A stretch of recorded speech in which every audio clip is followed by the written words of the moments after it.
وارانتی دیمی روحاندوزی محرک سینخرونی سه فازه با صورت لحظوی و دویم. این نمودی سخیمای دورک نیست و یک بار دیگر سخیما را دیده میبرویم با فرقیت از یکم واریانت. در اینجا باز ما یک شستی ستارتی لحظوی داریم که ده چینک است. ما گفتیم که پیوسته مکانیکی است و یک ستارتی دویم داریم و یک ستوپ. این بروی ستوپ و طرز کاریون چنین است. کنتاکتی بسته فازای ما جریان ما جوری میشود میبیاید. این بسته اومد در همین نقطه قرار میگیرد، یا که در این نقطه یا که در این دمی سه نقطه جریان ما جوری است. پس از پخش توگمه دویم کنتاکتری که یک ام تغذیه می شود و محرک ما راه اندازی می شود و بعد پس از تغذیه که یک ام کنتاکتی باز یوم بسته می شود و محرک با صورتی دویم کار میکنه با شرافت همین کنتاکت. اگر ما توگمه لحظوی را پخش کنیم همین مسیری یکم از این نقطه قطع میکنه و جریان به همین نقطه بسته می شود و با که این تغذیه می شود و پس از جدا شدن باز از همین نقطه قطع می شود. این است واریانت دیوم. ما سیمکشی انجام می دهیم، یعنی قسمت ما که جدا نکردیم، یعنی از محافظه که ما اومد از د اومد به یک با استوپ و استوپ برآمد، از د برآمد اومد رقم 11 رقم 11 شستی د چینکای ما شستی استار استوپی د چینکا لکه رقم 11 تیغه بسته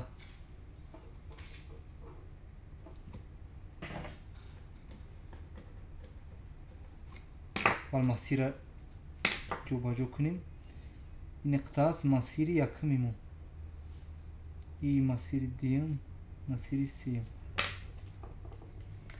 و از ما در این نقطه قرار داریم. از 11 یعنی قسم 12 از بر اومد رقم 3 اسی یکی ما تیغه باز این او اومد 3 رقم 12 با 12 با 3 ما نداریم. یک نقطه دیگر را رقم گذاری میکنیم. اومد رقم 12 با چند با 3 با از بر آمدیم رقم 12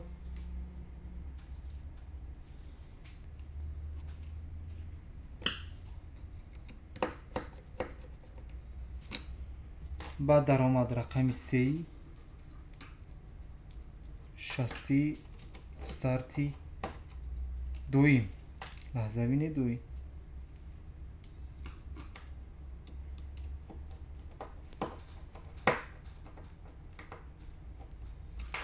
خب از این نقطه آمدیم مسیر یکم است. از بر آمد از رقم 4 آمد یک از رقم 4 اومد رقم 4 یک رقم 4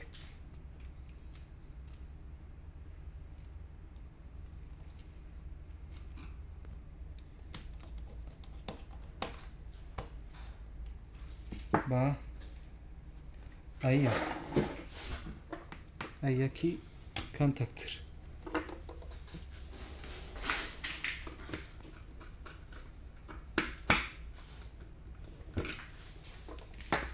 مسیر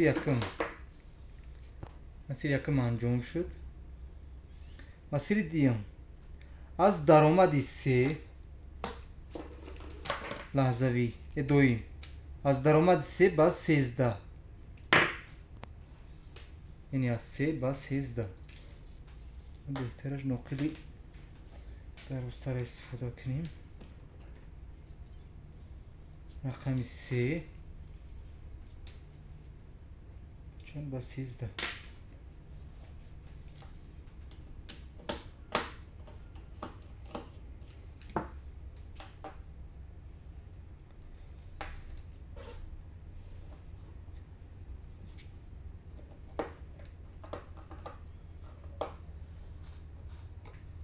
اومد با 13 ولو کانتاکتی یوری رسانه معرکه نقل داشتی نجده میکنیم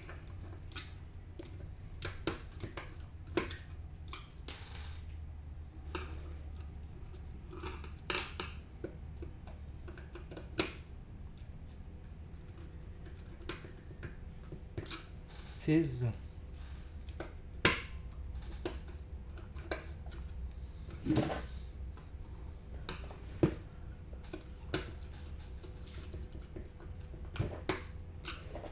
واز برومد از 14 اومد ما گفتیم که میتوانیم با رقم 4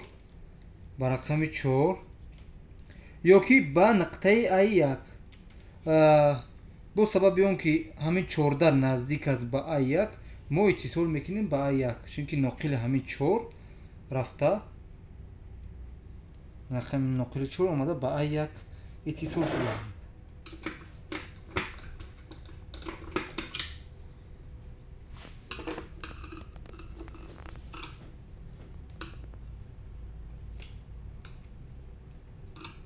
بهترش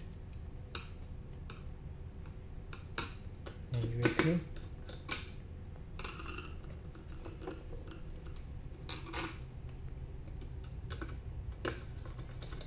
این مسیر دیگه است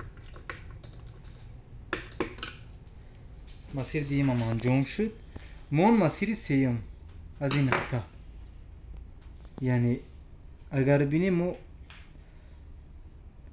میتونیم از برآمدی استاپ یا که از درآمدی لحظوی 60 لحظوی مو یا از برآمدی استاپ رقم 2 یا که از درآمد این همین نقل هر دوش یک چیز است یا که از درآمد با ما نزدیک از درآمد 11 از رقم 11 میگیریم 11 اتصال می شود با رقم 23 11 یک نقل دیگر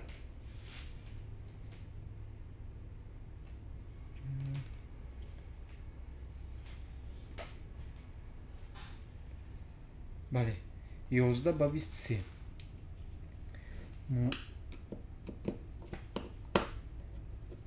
مسیر سیم دا قرار داریم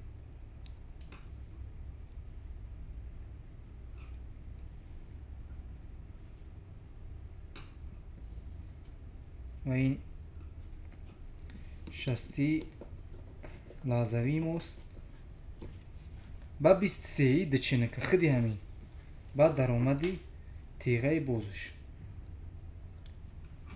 تیغه باز تحت رقم 23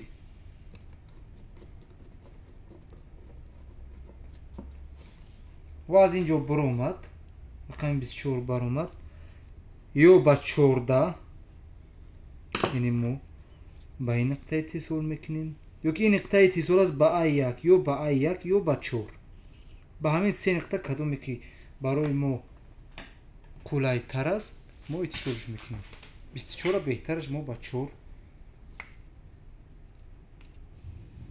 24 برآمد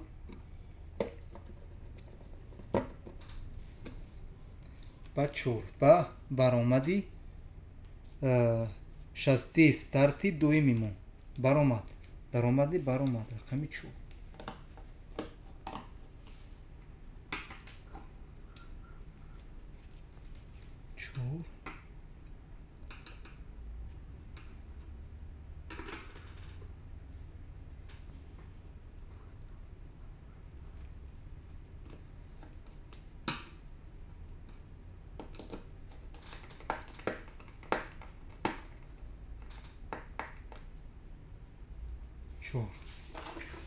سیم کشی ما کاملا انجام شد و قسم دیگه ایده با نول ما با نیترال لکه پیوست هست ما را تغییر نمیدیم بود پیش ва як бори дигар мо тибқи нақша симкашира аз назар мегзаронем.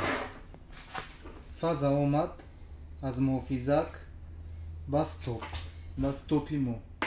Аз стоп баромад, омад теғаи бастаи лаҳзавии мо SID, теғаи басташ таҳти рақами 11, теғаи басташ. ва аз теғаи баста баромад рақами 3 старт, баромад рақами 3 старт. ва старти дуюми мо баромад рафт А1 дуруста, якум масир. Дуюм масир дуюми мо S1 мо мувози аст ба K1M. S1 мо яъне ин ба K1M теғаи боз контакти ин иқтааш инҷа ва инаш дар инҷа. И дуруст. Масири сеюм аз 11 баромад рафт рақами 23 ва аз 23 баромад рафт ё рақами аз 24 баромад ё рақами 4 ё 14 ё А1. мо рақами 14 итис ҳол кардем. нақшаи симкаши мо комилан дуруст аст ва натиҷаро мебинем. натиҷа бояд аз натиҷаи якум варан ягон фарқият надошта бошад.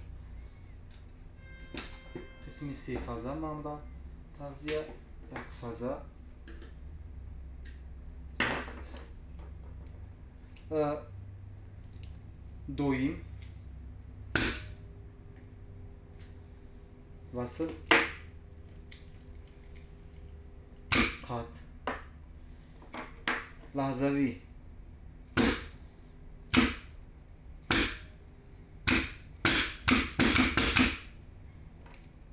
дуюм гузариш ба лаҳзавӣ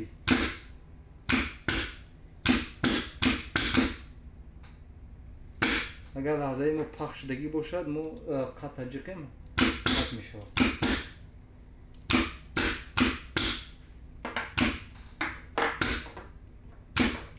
ин буд варианти дуюм, гузинаи дуюми роҳандозии муҳаррики асинхронии сефаза ба сурати лаҳзавӣ ва дуюм. ва дар навори навбатӣ мо варианти сеюми онро дида мебароем.